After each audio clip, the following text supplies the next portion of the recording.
Chapter 86, Disciples of the Butterfly.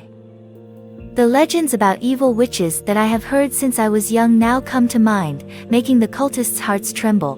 Most of them are indigenous people from Nangang district. They have not received much education since childhood and have a low level of cultural knowledge. They cannot even distinguish between spirits and demons, let alone identify the so-called witches. In fact, these witches are actually the same kind of beings as the masters they believe in. Master, since she is a witch, please allow us to eliminate her. The leader of the cult suddenly said with a longing tone, "This is a perfect opportunity to test the power of our statues." Ahead, the cilia on the butterfly's body swayed slightly, seeming very confused and indecisive. Alright, go ahead. The cult members immediately stood up and together moved the well-crafted statue onto a nearby four-wheeled cart.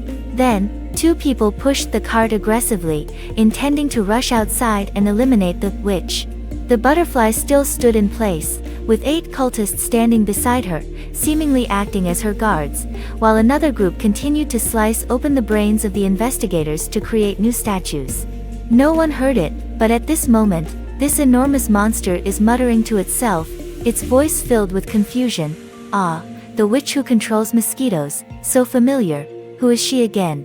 In the slums, Hawthorne and a group of nuns are running quickly towards the lumberyard. The 3 witches' magic restoration effect for him was even better than he had originally anticipated. In just half an hour, his mana gradually replenished to its full value, and he has now fully recovered his combat power. After that, he immediately changed his clothes, set off, and followed the route that Andy had already explored, heading straight for the lumberyard. Just as they were hurrying along, Andean suddenly stiffened. "Master, there's a new discovery, the butterfly is indeed in that lumberyard." Not only that, it seems like she has also created some kind of cult organization. She is now accepting offerings and praises from those cult followers in her true form, and she is vivisecting the captured members of the investigation team. Towards the end, her voice was trembling. With her worldview already adjusted, she couldn't help but feel nauseous at the sight of such a bloody scene. However, Hawthorne's face showed not surprise but delight. The members of that investigation team are still alive? How many of them are there? He was truly surprised. Even if they successfully purified the butterfly, this tragedy would undoubtedly provoke the wrath of the Black Wand Tower if all the members of the investigation team were really dead. The Nangang district would still not be peaceful afterwards. But since they are still alive, there is still room for everything to turn around, and this matter can still be resolved smoothly. Ah! Suddenly, Adeline let out a short cry of pain. Then her face twisted, she closed her eyes, and 2 clear tears streamed down her cheeks. "The butterfly attacked me, and all the mosquitoes I commanded died. Sorry, Master, I didn't look carefully, so I can only estimate that there are probably 7 or 8 survivors left." Her delicate body trembled slightly, her voice filled with self-blame. After all, her abilities were limited. Anyone with a slightly stronger magical ability could easily notice that the insects she controlled were not ordinary, and they would eliminate them, causing harm to her physical body in the process. Seeing this, Hawthorne quickly comforted, "It's okay, dear, you've done very well. Oh, by the way, what is the scale of the cultists under the butterfly banner? Do they seem weak?" Andini shook her head slightly. "I'm not sure, I can only make a vague estimate. There are probably around 30 to 50 of them." Then, they used the brains of the captured members of the investigation team to create a massive magical statue. I couldn't understand it, but it definitely emitted a powerful magical aura, likely the work of the butterfly. Magic statue? Which one is it? Hawthorne was somewhat confused. He knew too many statues, such as stone gargoyles, crucifix statues, and various mechanical puppets. For a moment, he couldn't determine which one the Wicked Witch was referring to. "Ladies and gentlemen, it seems that we are not only facing the threat of butterflies. Prepare for battle." His expression turned serious.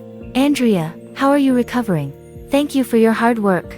Keep investigating, I need more information to formulate a battle plan." Andrea reached out, wiped away a tear, and opened her bloodshot eyes again. "I understand."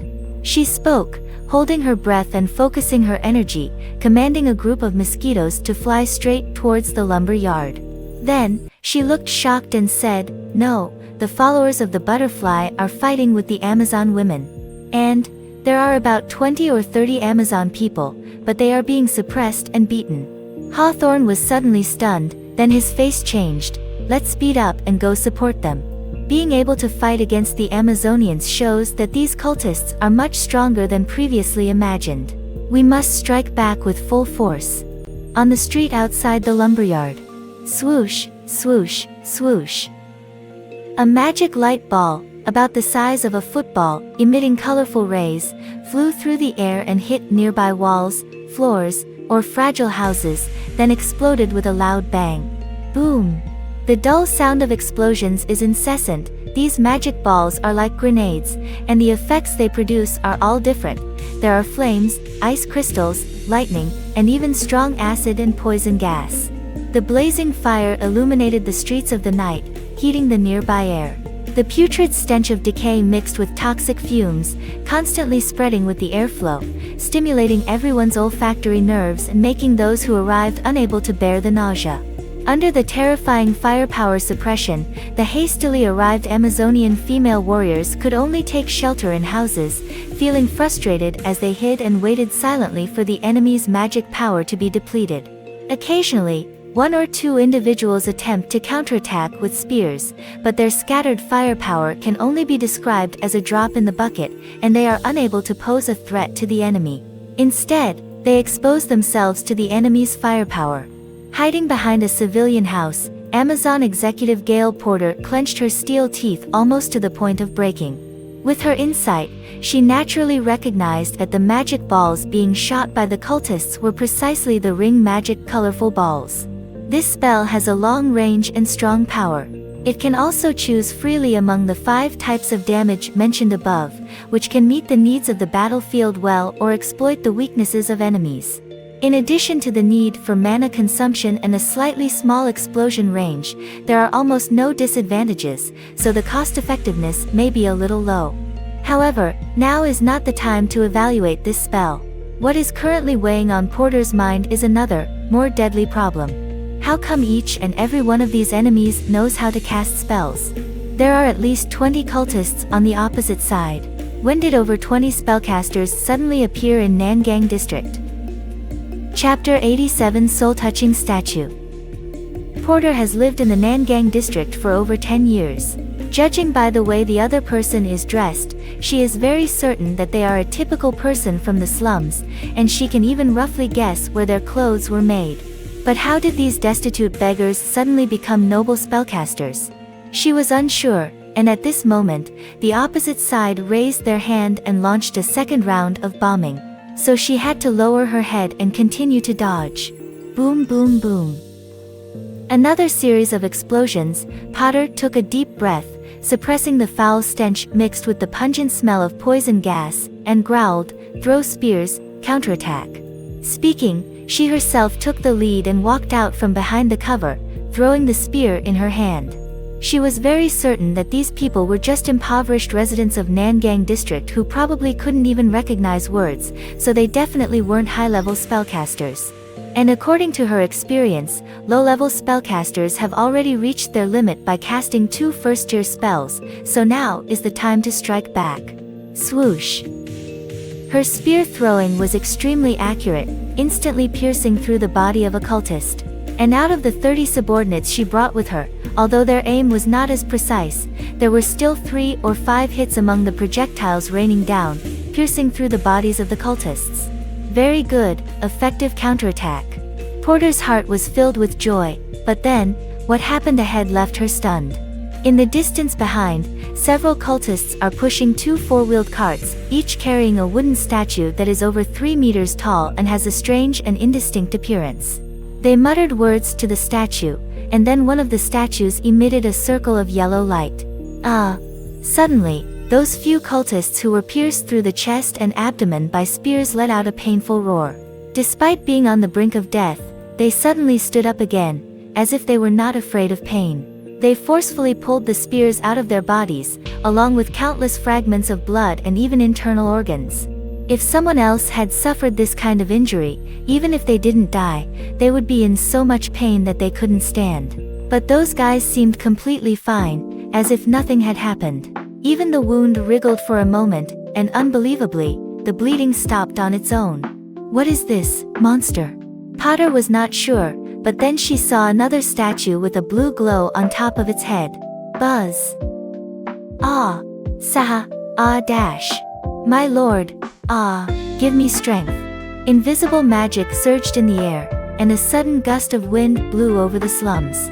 The cultists ahead suddenly began to emit strange howls, and one by one, they frantically tore off the upper half of their clothing, revealing their rough, pale yellow, emaciated bodies with clearly visible ribs, as well as the bizarre blue and white tattoos that covered them densely. So the blue dot seemed to have found its target and eagerly burrowed into the tattoo.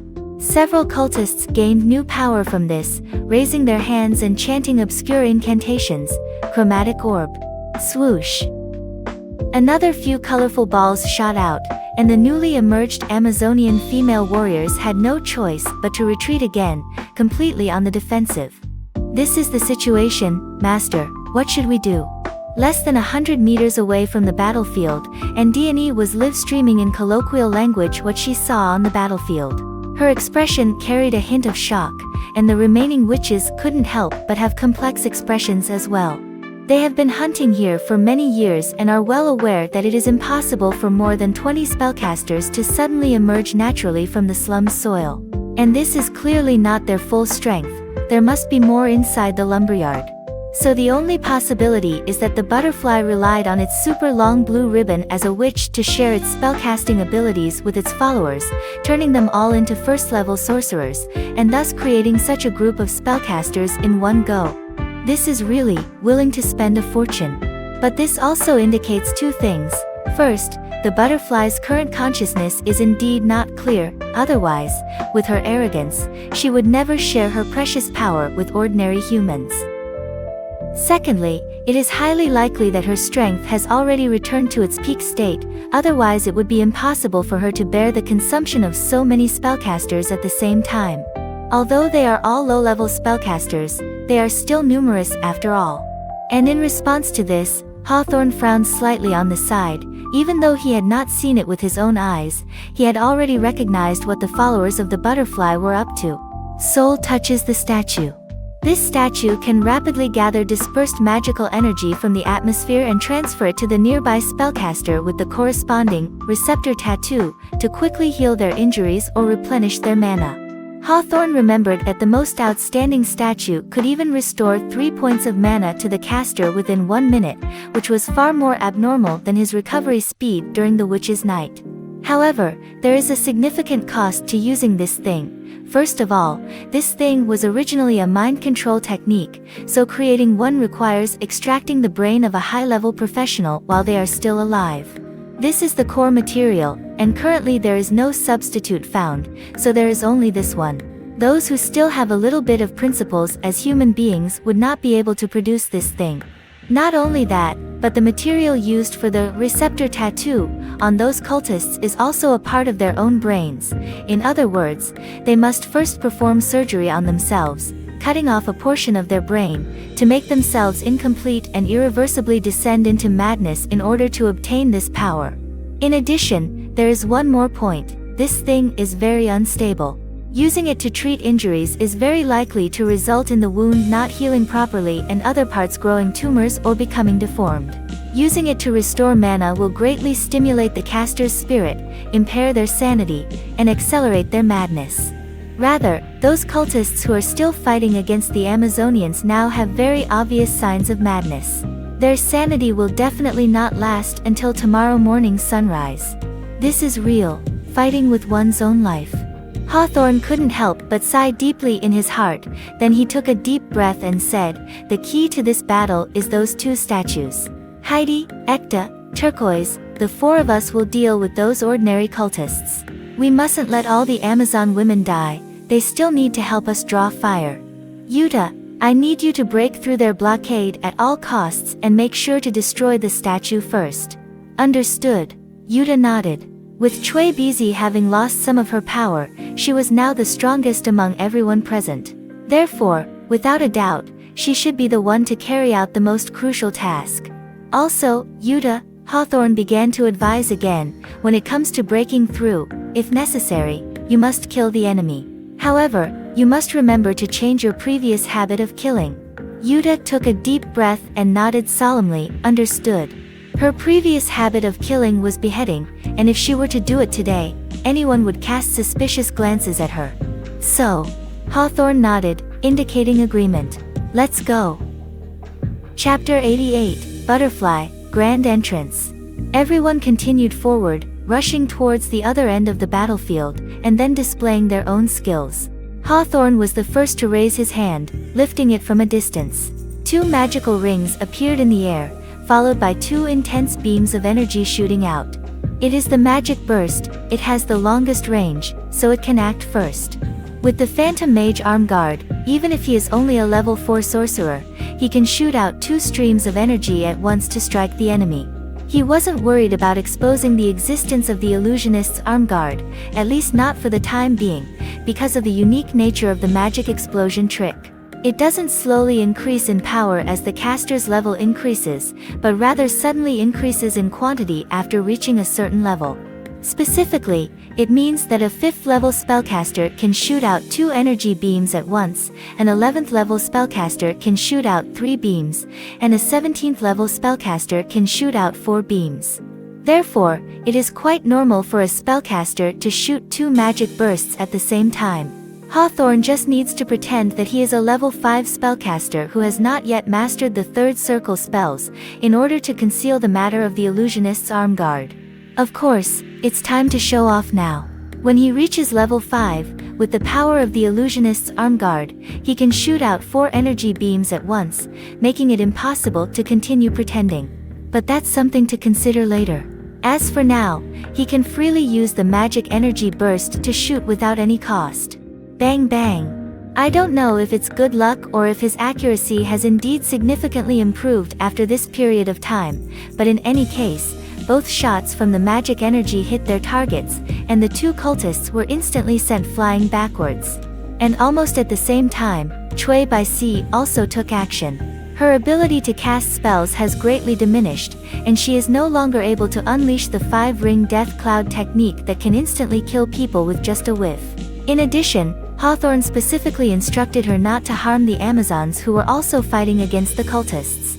Therefore, she only raised her hand and shot out a nauseating green beam, which was a simple 1-ring spell. Pathogenic radiation. The beam of light silently entered the body of a cultist, causing him to immediately clutch his chest and cough up blood. Even though the yellow light on the statue keeps shining, it is still unable to resist the erosion of toxins on his internal organs. It can be imagined that his death is only a matter of time. Agonazer's Scorcher.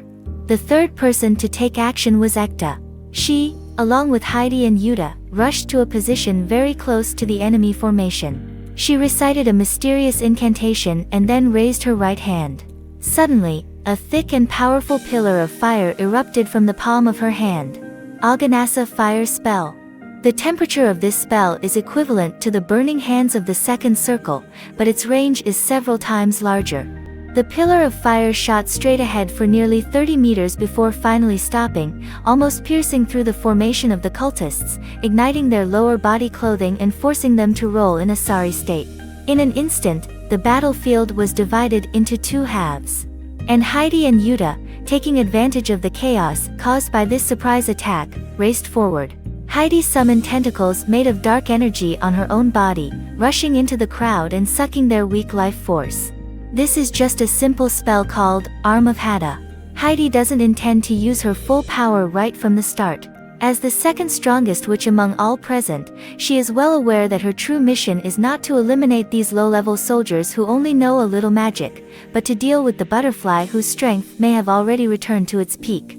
And Yuta, like a steel knife, cuts through the crowd and stabs straight into the heart of the cult formation. Ching!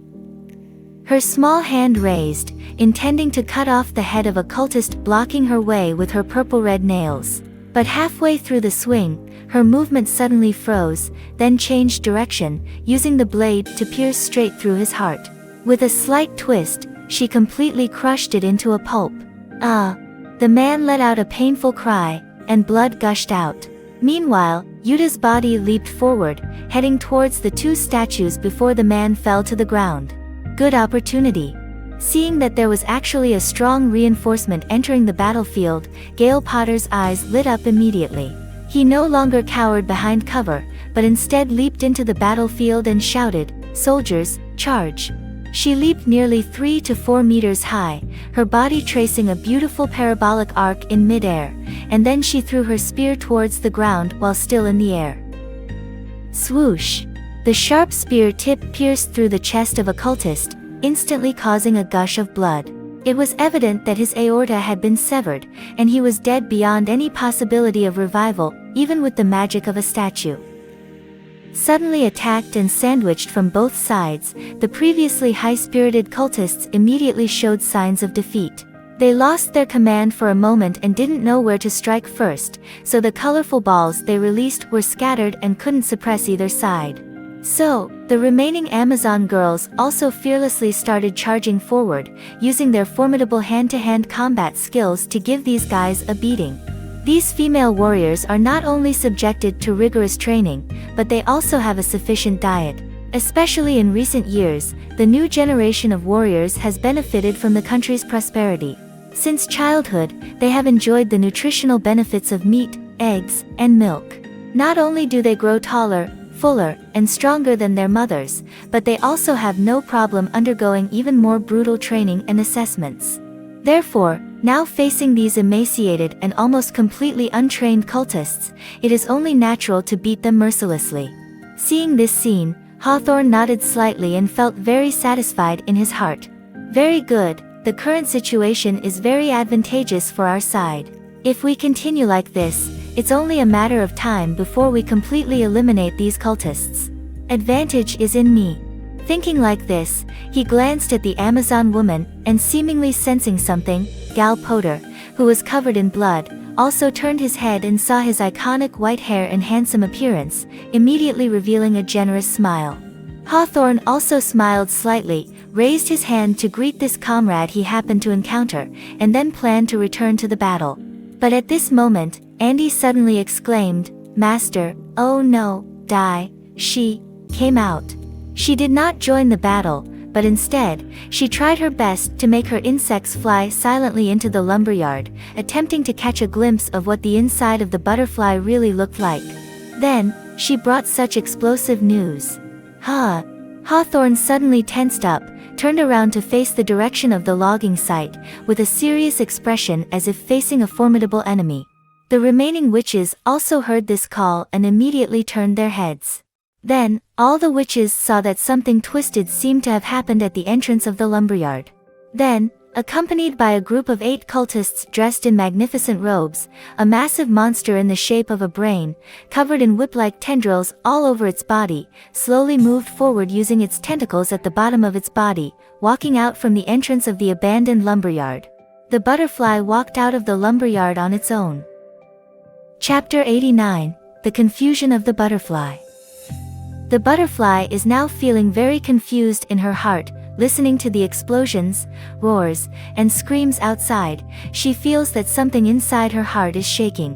What am I doing? Is all that I have done really worth it? That witch who commands mosquitoes, she gives me a warm feeling. What's going on? Is she my friend?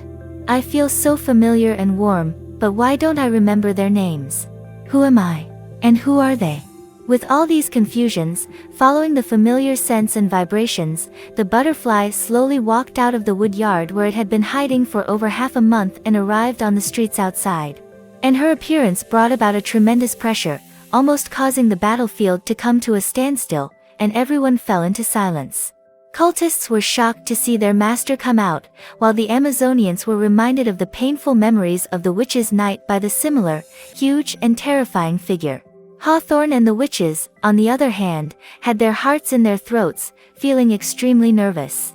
This can be said to be the worst situation. In front of so many people, the butterfly hall shamelessly revealed its true identity. Damn it, the situation seems to be getting bigger and harder to hide. Clang! Yuta swung his backhand and finally dismantled a wooden sculpture. Then, he lowered his head and asked in a low voice, "Shall we start?" Later, all the other witches, including Hawthorne, heard Adeline's voice. Yuta is asking, "Do you often resort to violence?" The Wicked Witch of Insects left a mosquito in everyone's ear to facilitate communication, so they don't need to shout loudly and can still stay in touch. "No, there are too many people here." Hawthorne gritted her teeth. If she spoke her words of purification here, the butterfly would revert back to her nun form, and then her identity would be recognized by these people, exposing the biggest secret of the convent. He was still thinking frantically, just like all the other people who were stuck. But at the entrance of the lumberyard, those 8 obviously high-ranking cultists wouldn't give them any time to dawdle. These guys each raised their crystal balls and chanted mysterious and complex spells. Then, a burst of colorful light shot out from them, instantly covering the entire sky above the battlefield. Buzz! In an instant, the Amazonian female warriors on the battlefield felt their vision covered by 7 changing colors, making it impossible to see anything clearly. Colorful spray. 1 ring spell. After casting the ring ascension spell, this becomes an extremely useful large-scale control spell. The affected creatures will inevitably fall into a state of blindness, almost equivalent to losing their combat effectiveness. Just like now, the originally chaotic battlefield suddenly became quiet. The Amazonian female warriors huddled in panic, using their shields to protect their bodies, but it was completely useless, like a group of lambs waiting to be slaughtered. And the cultists, who are not polite at all, suddenly feel triumphant after being constantly on the defensive. They rush forward to tie them up one by one. These elite warriors, with their excellent brains, if fully utilized, they can create 20 or 30 statues like this. Behind, however, those 8 people seemed to still be worried that the firepower was not enough. They once again lifted the crystal balls together, and then 8 larger and more colorful balls flew towards them, unleashing a bombardment. Boom, boom, boom. The deafening sound of the explosion rang out in succession, and the Amazonians, blinded, had no way to avoid it. Those who were only affected by the aftermath were considered lucky, but one unlucky soul who was directly hit exploded on the spot. In an instant, the situation completely reverses. Looking at this scene, Hawthorne couldn't help but feel a tremor in his heart. Is this a total of more than 30 spellcasters? How strong is the butterfly's current strength, to be able to create more than 30 spellcasters in just half a month? He was not affected by this spell and still maintained normal vision. The range of the rainbow spray is huge, and its effect is powerful, but it also has its own shortcomings, which is that, like the sleep spell, it can only bully the weak. Its essence is still illusion, so as long as one's will is strong enough, or one has means to resist illusions, it is enough to break free from its influence. For example, Hawthorne, who has already cultivated the magic will, and the witches under his command, are all in the same situation. However, seeing the cultists begin to ravage the Amazonians, the situation is irreversibly deteriorating towards a more sinister direction. Hawthorne grits his teeth slightly and says, "Heidi, Yuta, don't get entangled with them. Find a way to subdue Butterfly, and then I will purify her." "Understood." Heidi responded with a sound, then turned around, ignoring the cultists beside her, and rushed towards the butterfly. Yuta also gave up dismantling another statue used to heal injuries and leaped away. In fact, she doesn't need to dismantle another statue. The statue that restores mana has already been destroyed, and the cultists can no longer sustain their power. They are no longer able to launch colorful balls without restrictions, their combat effectiveness has been greatly reduced, and they are even weaker than ordinary thugs. Such individuals, relying solely on their physical strength, would need 4 or 5 people together to suppress an Amazon woman. The insignificance of their threat can be imagined. In short, abandoning the idea of continuing to eliminate these small soldiers, the 2 witches unleashed their full magic power and quickly approached the direction of the butterfly. At the entrance of the lumberyard, the 8 cultists immediately assumed a defensive posture, with the crystal balls in their hands emitting a magical glow, as if facing a formidable enemy. The butterflies from their prime are here, along with 8 spellcasters who can be used as cannons. The outcome of this battle, even in the hearts of Heidi and Yuta, is uncertain. However, the 8 people opposite did not act immediately. Instead, they formed a confrontation with them. Behind the 8 of them, feeling the familiar aura and magical fluctuations, the butterfly's antennae swayed slowly, and their thoughts became even more confused. Heidi and Yuta. Suddenly, from the terrifying mouthparts of the butterfly, a series of hoarse sounds emerged. The pronunciation was so unclear that it was difficult to distinguish, but the 2 witches who were very familiar with her could recognize that the butterfly was calling their names. In an instant, the 2 of them stopped in front of the 8 people, exchanged a glance, and couldn't help but feel puzzled in their hearts. What's going on? Does she still have some consciousness remaining? Yuta couldn't be sure, so she hesitated a bit. But on the other hand, Heidi immediately stopped and responded to her, "Yes, it's us, Yuta. According to our previous agreement, the 2 of us came to help you." She called out so softly, her voice seemed to carry endless tenderness. And as she spoke, she quickly exchanged glances with Yuta beside her. Then the latter also realized and said firmly, albeit awkwardly, "We are not your enemies, but rather your most loyal and reliable allies. Come, butterfly, stop wasting your magic and come with us." Chapter 90 Stinky Cloud Technique. Yuta guided in this way, trying to keep the butterfly out of people's sight. The restlessness of the bristles on the butterfly's body gradually ceased. Apparently the soothing of the 2 nuns was extremely effective. Then, she slowly moved forward, really about to be delivered into the arms of the 2 witches. The 8 senior members of the cult automatically split into a path from the middle, moving in a uniform and synchronized manner. They didn't seem well trained, but rather resembled 8 puppets on strings, allowing the butterfly to manipulate them at will. The situation on the battlefield was momentarily strange. The blind Amazonian female warriors struggled in vain. Although they couldn't see, they were still able to physically attack the cultists who could no longer regenerate their magic powers. The battlefield was chaotic, but in reality, neither side could really do much to harm the other. Hawthorne looked into the distance and heard a mosquito whisper in his ear, "Heidi and the others have taken control of the butterflies." He then glanced at the still chaotic and noisy battlefield, feeling anxious. At present, there are still many people around, and once I purify the butterfly myself, the magical effect of colorful spray will inevitably be interrupted. The Amazonians who have regained their vision, as well as these surviving cultists, are afraid that they will all witness the process of the butterfly transforming back into a human. If that's the case, my biggest secret will be exposed. Unless create an absolute realm that no one can see. And for people. Suddenly, he had a flash of inspiration. Emerald silk. He turned his head and called out loudly, "Release the poisonous mist." This is the only method he can currently think of to separate the battlefield and isolate it from the view of outsiders. After all, nowadays, he and his witch are completely immune to toxins, while all outsiders, whether they are Amazonians as allies or cultists as enemies, are just ordinary humans who have no way to deal with toxins.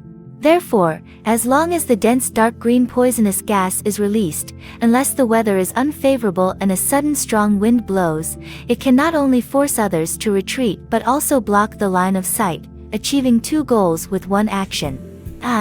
I'll give it a try. Chui Bai Si gritted her teeth. Her current spellcasting ability had been greatly weakened, and she could no longer perform the powerful 5th level spell, Death Cloud Technique, which would instantly kill anyone who inhaled it, even an ordinary person.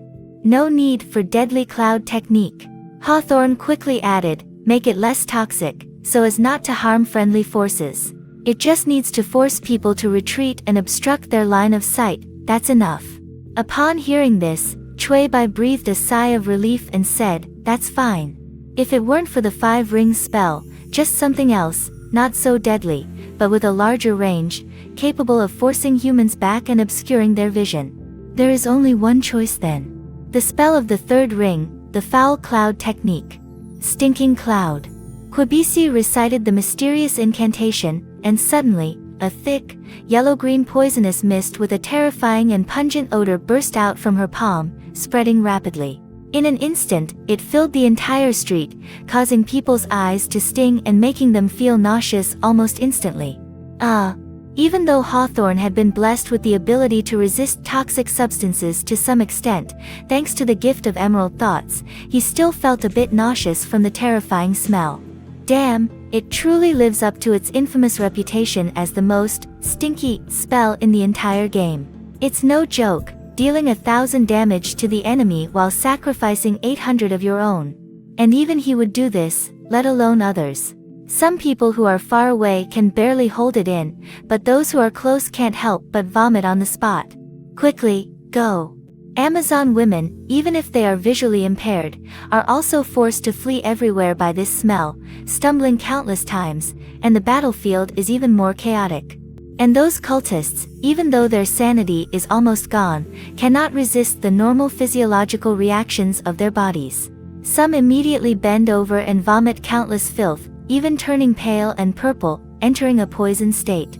In an instant, due to these rolling foul clouds, the inside and outside of the lumber yard were divided into two completely different worlds. Except for Hawthorne and a few witches, all outsiders have lost their ability to move. Very good, this is exactly what I wanted. Ha-Sang exclaimed in his heart, then raised his head and said loudly, Quibisi, maintain the poison mist. Andini, monitor the surroundings. Aikita, keep up the firepower suppression, I will go purify the butterfly. Saying that, he quickened his pace and headed straight for the entrance of the lumberyard. Over there, 8 cult guards immediately raised their weapons, as if facing a formidable enemy. Although they were now trembling and almost nauseous due to the toxic gas emitted by Chui Bai Si, they still endured it, holding their weapons and ready to cast spells at any time. Seeing this, Heidi hurriedly continued to reassure, don't be afraid, butterfly. He is my apostle, the person who has come to help you regain your memory, sanity, and strength. On the other hand, Yuta also added softly, relax, butterfly, trust us, we are your best sisters.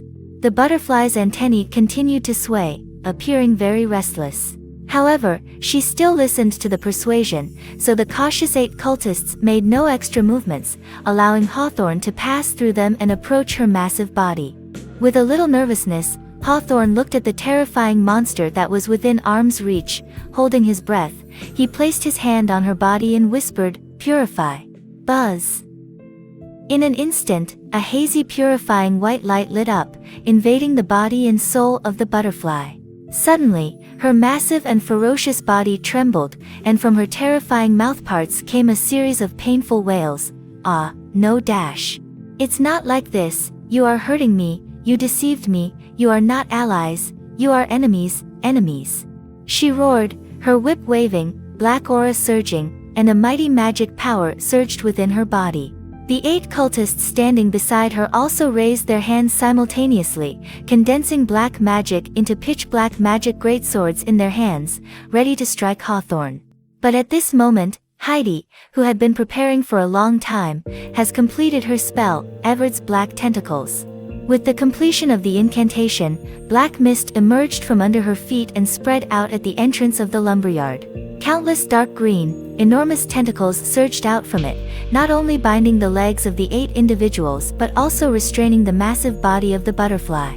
The dark energy continues to manifest, devouring the vitality of those 8 individuals, as well as consuming the remaining power of the butterfly. And Yuta, on the other hand, moved backwards.